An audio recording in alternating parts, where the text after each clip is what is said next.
I want to start my comments with looking at the causation of this crisis at our southern border.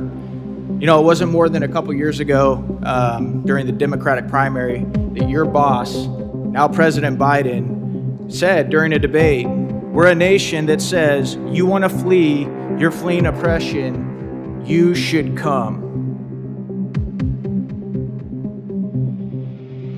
The idea that Joe Biden said come, because I heard the other day that they're coming because, you know, I'm a nice guy. Sure, that there is, we immediately surge to the border. All those people are seeking asylum. They deserve to be heard. That's who we are. We're a nation that says if you want to flee and you're fleeing oppression, you should come. They're seeking asylum. First time ever we've told people they can't come to America. That ends. The cage is closed. Those who come seeking asylum, we should immediately have the capacity to absorb them, keep them safe until they can be heard. Two of those individuals are actually armed Mexican cartel. You can see the weapons, and they're actually leading a group where the two men in the very front of the group had their hands tied behind their back. And the reason, Leland, this is such a great area for Mexican cartel activity. What it was like at the border before you got into office and what it's like now. Here's the sad thing, sir. These aren't just graphs. They're not just numbers that have been thrown at you today. They're American families.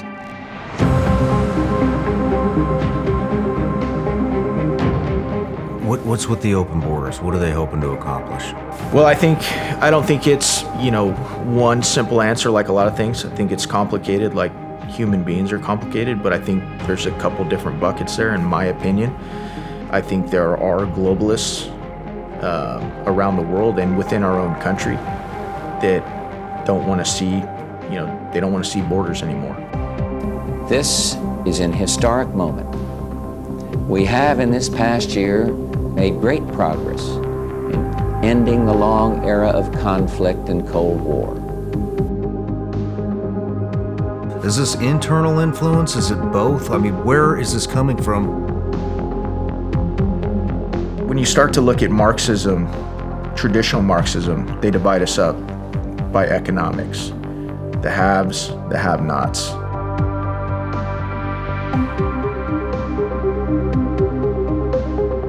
We have before us the opportunity to forge for ourselves and for future generations a new world order, a world where the rule of law, not the law of the jungle, governs the conduct of nations. The cultural depravity, the cultural rot, destruction, whatever you want to call it. I'm in politics, but Andrew Breitbart said it a long time ago. He said, politics is always downstream of culture. When we are successful, and we will be, we have a real chance at this new world order, an order in which a credible United Nations can use its peacekeeping role to fulfill the promise and vision of the UN's founders. We see all these agendas being shoved down everybody's throat, whether it's racism or the big one right now, it's the LGBTQ plus community. And a lot of it, to me has a spiritual foundation, right? And then a lot of the stuff that we see in the headlines are just manifestations or a byproduct of that, the spiritual side of things.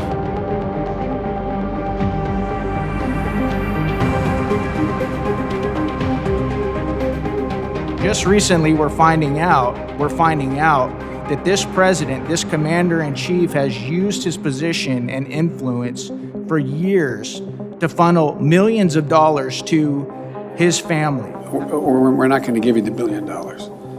They said, you have no authority. You're not the president. The president said. I said, call him. I said, I'm telling you, you're not getting the $1 billion. I said, you're not getting the $1 billion. I'm going to be leaving here. And I think it was, 6 hours? I said, I'm leaving in 6 hours. If the prosecutor's not fired, you're not getting the money. Oh, son of a bitch. Got fired. Some of the people that you watched on TV for many years and trusted might not be as patriotic or as conservative as you think.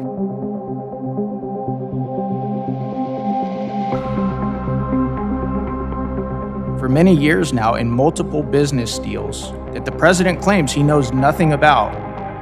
And you, ma'am, you sit here before the Homeland Security Committee. Our job is to protect the homeland, and you act as if you don't know anything about it.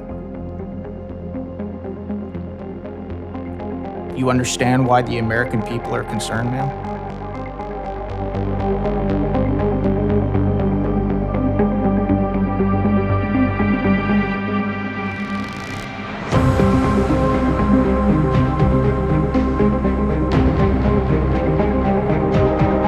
What's your first impression of being a congressman and being in the DC mix? A lot of my perceptions have come to be proven correct. There is a uniparty. It tries to suck you in from the moment that you're elected.